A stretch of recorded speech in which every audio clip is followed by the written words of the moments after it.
Esse jovem se focou em guardar os mandamentos, mas começou a amar Deus e amar o dinheiro também da mesma forma. Então o dinheiro começou a ocupar dentro dele o espaço que era de Deus. E ele se tornou uma pessoa vazia. Ele se tornou uma pessoa apegada às coisas desse mundo, quando deveria se apegar às coisas lá do alto, que é a Deus. E São Benedito não. Estava pastoreando suas ovelhas quando passou um freio. E viu que ele estava sendo humilhado. Humilhado porque ele estava trabalhando, e devido à sua cor, por ser negro, as pessoas começavam a rir dele, né? E caçoá-lo. Mas ele sempre tranquilo, na sua humildade, não repreendia ninguém, não respondia a ninguém, e sabia aceitar as provocações. E passando por esse freio, Capuchinho, parece, que é de uma congregação franciscana, que hoje é o dia de São Francisco, né? E amanhã é o dia do seu seguidor, que é São Benedito. Olhou para São Benedito e convidou ele para fazer parte da congregação junto com ele. São Benedito fez o contrário desse jovem aqui lá com tudo. Deixou tudo e foi-se embora para o convento de Santa Maria, aí na Itália. E lá começou a servir a Jesus, a servir a Deus. E aí, devido à sua cor, jogaram ele na cozinha, para ele ser cozinheiro. E aí ele foi cozinhar. Só que era uma pessoa de tanta oração que as pessoas preferiam estar na cozinha do que estar em outra parte do convento, porque na cozinha já lava paz. Era uma pessoa que estava totalmente firmada em Deus. Era uma pessoa que estava ali trabalhando, cozinhando, mas que sempre orando, sempre com a sua vida entregue a Deus. Uma pessoa de fato íntima de Deus. E quando existem pessoas assim, as outras querem estar ao redor, né? Para sentirem essa paz também. E é interessante isso porque nós percebemos que às vezes não é nem o lugar onde a gente está, mas é a pessoa, né? A gente pode estar aqui na igreja, mas se o coração estiver cheio de coisa ruim, não adianta nada. A igreja é um lugar de paz. Aqui a gente sente paz. Mas se nosso coração está perturbado, nosso coração não está em paz, não tem sentido. Então a cozinha tinha tudo para ser o lugar onde seria a última opção, né? Seria na hora do café da manhã, vamos comer. Saía daí, embora para o café, alguma coisa no convento. Vamos almoçar.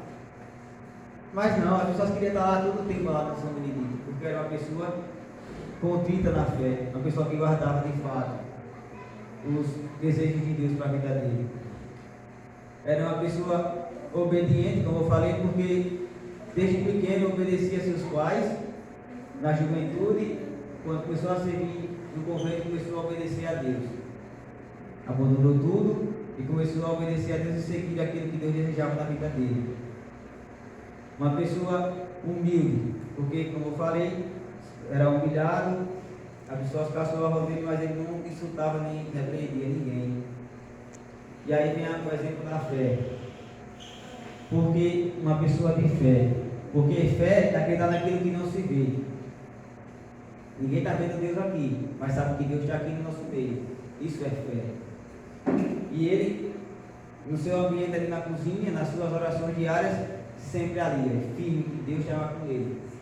Era uma pessoa sempre confiante nos querer de Deus, na vontade de vida dele. Uma pessoa sempre fiel, apegada no Santo Rosário, rezando e pedindo a Deus que Deus pudesse fortalecê-lo, né? Porque era uma pessoa analfabeta, não sabia ler, não sabia escrever, mas quando se falava da Santa Escritura, ele ensinava as pessoas que eram doutores a ler, ele ensinava.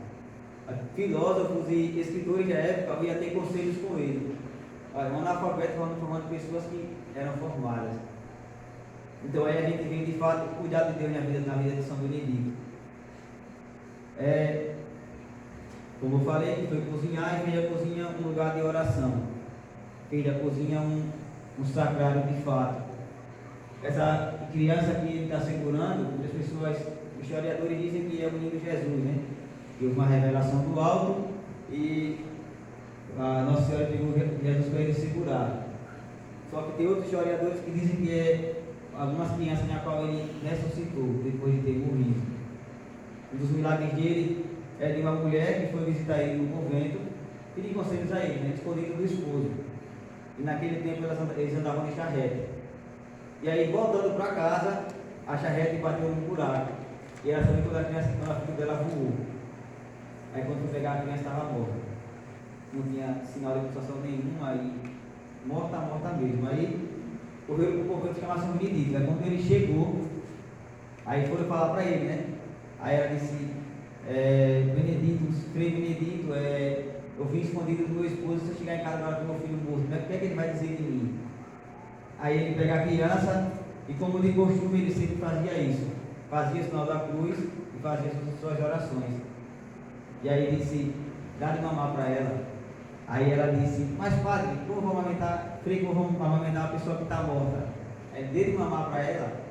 E aí ela pega e bota a pessoa no colo para mamar. E aí a criança começa a mamar e se alimentar. E todo mundo ao redor ficava admirado com aquilo que ele fazia. Só que quando ele realizava esses milagres, ele corria se esconder. Por quê? Porque ele dizia que não era ele que fazia, mas era Jesus, através de Nossa Senhora, que usava ele para fazer essas coisas. Uma pessoa que fazia as coisas acontecerem, uma pessoa que era humilde, mas que fazia aquilo que Santa Teresinha muitas vezes pede para que nós façamos, né? Nós desapareçamos e que Deus apareça. Às vezes falta isso na gente. Comemorar o dia de São Benedito para a gente é um dia de muita alegria. Para muitas pessoas amanhã a gente vai fazer a procissão, às 6 horas da noite. Para muitos aparecer ser idolatria, por ser uma figura, por ser uma imagem. E muitos dizem que tem boca e não come, tem nariz e não cheira, tem olho e não vê. Para nós, católicos, é uma obrigação nossa acreditar que não é idolatria. É obrigação nossa, como católico, defender que não é. Porque no Catecismo da Igreja Católica, no parágrafo 2130, 2131 vai dizer que na própria palavra Deus permitia fazer imagem.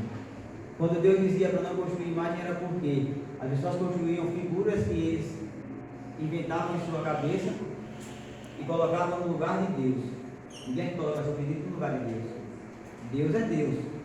Nós olhamos para ele como uma figura que seguiu aquilo que Deus desejava para a vida dele. E seguir e ver aquilo que ele fazia, ser espelho para nós fazermos também. Se ele pôde ser santo, nós também podemos ser santos. Foi pessoas como nós, teve carne, teve osso.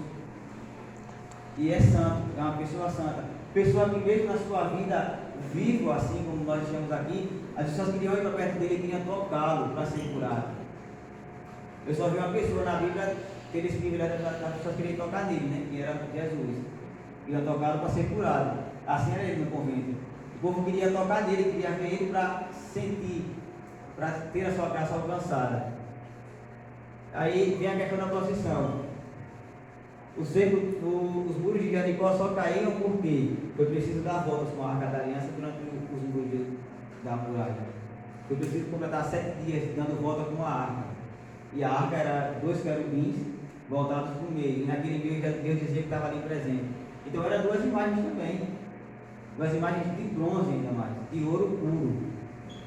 Quando Moisés estava no deserto, com as pessoas ali, todo mundo, as pessoas diziam que Deus tirou eles da escravidão do Egito para morrerem de fome e de sede no deserto. Aí Deus mandou construir uma serpente, mandou uma praga de serpentes para muitas pessoas morrerem naquele tempo, porque Deus naquele tempo era um Deus vingativo, no Antigo Testamento. Era um Deus que agia de misericórdia, mas também sentia uma certa raiva das pessoas que o esqueciam por um momento. E para parar aquela praga, o que ele mandou Moisés fazer? Fazer uma serpente de bronze. Quem era picado pela serpente, que olhava para a serpente de bronze, ficava curado. Era uma imagem de estrutura como essa daqui. A diferença é que nós não podemos colocar uma imagem dessa no lugar de Deus. Não, Deus é Deus. Deus é soberano de todas as coisas. Aqui é uma figura na qual nós devemos se espelhar. E ver que é uma pessoa como nós, mas foi santo aqui nessa terra. E é difícil ser santo aqui nesse mundo onde há muitas batalhas, onde há muita sedução para a gente. É difícil demais ser santo. Então, fica esse ensinamento para nós. É obrigação nossa, como católico, defender isso que eu estou falando aqui. Defender que não há idolatria entre nós, mas há um respeito. Há um amor primeiramente a Deus. E ver que as pessoas que seguem a Ele terão aquela recompensa que Ele prometeu. Serão pessoas santas. Serão pessoas que poderão um dia estar ao lado dele no céu. A fé de Sobrinho fez ele experimentar e viver algo que era sobrenatural. Teve um dia que ele estava no convento, e aí ele foi fazer a procissão do Santíssimo Sacramento, né? E pediram para ele levar a cruz na frente do Santíssimo. E aí ele estava em um êxtase tão grande naquele momento que ele começou a levitar com a cruz.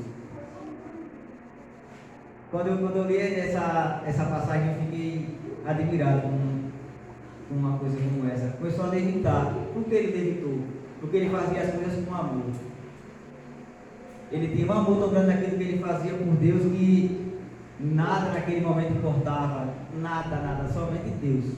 Apenas o serviço que ele fazia já era o bastante para ele. E é isso que nós devemos trazer para a nossa vida. É colocar Deus como centro daquilo que nós queremos fazer. Colocar Deus como aquela pessoa que deve de fato nos guiar, nos conduzir. E fazer e seguir os ensinamentos que Ele nos pede para seguirmos. E assim seremos um dia pessoas como o que foi. Mas precisamos ser pessoas de fato rebeldes e autênticas para seguirmos aquilo que Deus quer, porque não é fácil. Somos pessoas, somos seres humanos e o pecado toda hora bate na nossa porta. Uma hora ou outra a gente vai cair. Mas é preciso, à medida que cada queda tem força para levantar. E buscar o refúgio em Deus, porque é Ele que nos sustenta e é Ele que nos levanta. É Ele que nos redime de todo o pecado e fala: filho, segure tua mão e vou te fazer caminhar de novo. Às vezes falta isso, né? Falta essa confiança. E falta esse apego, esse amor em Deus e se apegar nas coisas desse mundo. Por quê? Porque assim como esse jovem foi dominado pelo dinheiro no seu coração, muitas famílias hoje, no mundo inteiro, estão sendo destruídas por causa do dinheiro. As pessoas colocaram o dinheiro acima de tudo. E acho que sempre a família precisa de carinho, precisa de amor, precisa de afeto. Tem pessoas que botam em sua mente que apenas a casa cheia de comida já é o bastante, e não é. Se não tiver amor naquele lar, não vai adiantar. O dinheiro preenche um lugar por um certo tempo, mas o lugar principal, que é preencher o seu coração e preencher a sua família de amor, não vai. Esse lugar tem que ser dado a Deus. O padre dizia ontem na missa que eu fui, ele dizendo que o amor é constituído por 3 pessoas. Não é apenas entre um casal, entre um homem e uma mulher, mas tem que ter o terceiro no meio. E aí eu fiquei pensando no motivo desse terceiro, né? Qual seria esse terceiro? E aí ele dizia que esse terceiro é Deus, porque Deus é amor, e Ele se fez em Cristo, amor. O Pai, o Filho e o Espírito Santo. Então, um casal, para ter um amor extremamente fixo nele, é preciso ter o quê? O esposo, a esposa e Deus no centro desse casal. E aí será uma família que vai de fato para frente, que vai crescer, que vai poder educar seus filhos da forma que Deus quer, no sentido que Deus quer que eles sigam. Mas se nós começarmos a ver famílias sendo construídas, vem aqui na igreja, casa bonitinha, beleza, casou. Aí lá fora é um esposo para uma, a esposa para o outro. O principal que é para ter naquela casa não tem. De fato, nós precisamos se alimentar de comida, mas o alimento espiritual que nos sustenta durante a nossa vida vai faltar, não vai ter.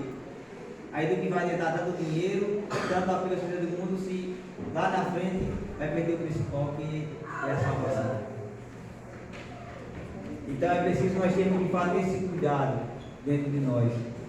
Percebemos que só uma coisa pode nos preencher, só uma pessoa pode nos preencher de fato, que é Deus, que é o mediador de todas as coisas. E para finalizar, vou mais um milagre de sobretudo, assim como eu falei, ele ressuscitou a criança e levitou. E teve um que eu achei interessante, porque ele estava na cozinha cozinhando e faltou lenha para cozinhar. Aí ele saiu e foi para a mata, pegar alguma lenha na mata, né? Quando chegou na mata, tinha um tronco enorme, grande. Para pegar, tem que ser muita gente para pegar esse tronco.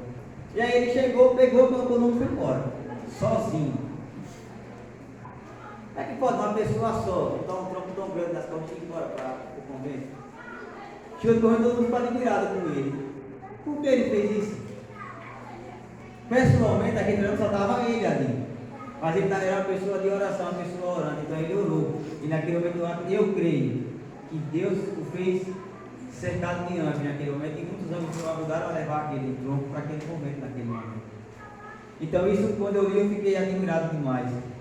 E entre outros milagres que ele realizava, como uma vez faltou carne e faltou peixe, para eles se alimentarem. E aí ele chama um ajudante, geralmente era ele sozinho, mas esse ele chama um ajudante. Aí ele manda pegar 3 recipientes e manda colocar água. Ele fala, mas Benito, não tem o que comer, não tem nada. Ele fala, não, só bote água. E aí bota a água, tampa, os 3 recipientes, e aí ele sai e vai orar. Quando o povo vai lá no outro dia, que a luz fica tudo cheio de peixe. Só tinha água, mas estava todos eles cheios de peixe. Por que isso acontece? Porque como eu falei, era uma pessoa de fé. E é isso que falta para a gente. Nós falamos que as coisas vão acontecer, mas não, às vezes nem sempre nós acreditamos que vai acontecer. Deus vai fazer. Mas Deus vai fazer com o coração. Será que Deus vai fazer? Então às vezes eu estou falando aqui, Deus vai fazer, mas o coração. Será que Deus vai fazer mesmo? Ele não, ele dizia que vai, ele confiava que ia e Deus fazia a graça acontecer. Antes de ele morrer, ele disse que assim que ele morresse, não demorasse muito velando dentro do convento. Por quê? Porque ele tinha medo que as pessoas chegassem até ele para pegar alguma coisa para guardar como relíquia. Pegar um pedaço do tecido da roupa que ele usava, pegar alguma coisa que fosse dele para guardar como relíquia. Ele não queria que ninguém pegasse isso. Ele queria que assim que ele morresse já o enterrasse, né? E aí, em pouco tempo disso, ele morreu. E durante o casal, você exalava perfume. Era um perfume tão grande que exalava naquele lugar que as pessoas o enterraram por muito tempo por olhar o caixão que ele estava, que tiraram o caixão que estava intacto. Estava pouquinho corrupto, sem nenhum defeito. Aí tiraram ele, colocaram no caixão de vidro, né? E até hoje está para ser visto em Sicília, na Itália. No convento no qual ele foi. Entrou para ser cozinheiro e chegou um tempo que precisava trocar o reitor do convento. Aí falou, vamos colocar quem para ser o reitor? Aí vamos colocar o Frei Benedito, né? Aí ele não queria de nenhum jeito, porque ele era analfabeto. Um analfabeto veio de pessoas que eram formadas, queria me mandar isso daí. E ele não queria de nenhum jeito, ele disse, eu não vou. Não, rapaz, não, eu não vou. Aí foi tanta luta que ele foi. E na história diz que foi o melhor reitor que aquele convento já teve. Então é como eu estou falando, não é ter formação, não é o lugar, é a pessoa, meu gente. É a vontade de orar, é o desejo de ter apego às coisas de Deus. É o amor em fazer aquilo que Deus sonha que a gente faça, que faz de fato as coisas acontecerem. Então que nós possamos levar para a nossa vida isso que São Benedito fazia na vida dele. Nós possamos buscar orar e confiar que Deus vai fazer na nossa vida. Tem algo mas tem uma coisa tão difícil para acontecer, meu Deus, uma batalha tão grande. Ore a Deus, confie a Deus e deixe que Ele vai interceder para que a graça aconteça. Mas às vezes falta isso na gente, falta essa confiança, falta esse algo a mais, que é esperar que Deus vai realizar a graça. Então que possamos fechar nossos olhos por um momento e que você possa ir conversando com Deus nesse momento e possa ir entregando a Ele qual a causa que você considera que seja impossível para você. O que é aquilo que ainda te atrapalha de se aproximar e de chegar até Deus. Vai conversando com Deus e não precisa conversar com Deus com palavras maravilhosas. Eu falo simples mesmo, ninguém precisa ouvir o simples de você. Falar bonito nem sempre é essencial, mas falar aquilo que é natural pode agradar a Deus. Vai se